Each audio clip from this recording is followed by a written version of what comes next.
The worn floorboards of the town hall creaked under my feet as I squirmed in my seat, shuffling papers and trying to calm my nerves.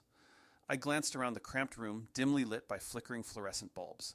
Rows of half-empty wooden pews faced the low stage where Mayor McGunny now sat, glasses perched on the tip of his nose as he scanned through documents. Clearing his throat, McGunny fidgeted with the microphone, causing it to squeal. The town council has concluded its existing business for this meeting. We invite public commentary at this time. Silence hung in the air. I hesitated, waiting for another to stand first, but McGunny began gathering his papers, ready to adjourn. I steeled my nerves, strode to the podium, and introduced myself. Thanks for coming, Timothy. You have the floor for 10 minutes. I unfolded my prepared remarks with shaking hands. Yesterday evening, around 7 p.m., I was fixing a collapsed gutter that was flooding my barn. I had to hurry. That water was going to ruin my root cellar. As I worked on the ladder, trying to ignore the chilling rain, I suddenly heard it, the darkness bell. The council members exchanged uneasy glances. We all knew the fear that bell brought, signaling that lethal black mist that came every night to vaporize any soul unlucky enough to be outside. It was my fault being out that late. I didn't realize what time it was. I'm going to blame that on daylight savings. Anyway, I panicked.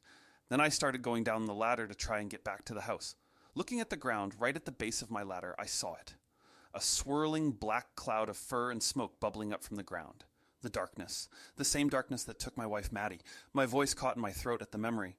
The attendees started to murmur loudly around me. Mayor McGunny pounded his gavel. Order! Order! No more crosstalk between the members of the council, and I will ask the public to keep comments to themselves. Please, Timothy, continue. It was over. I was going to die.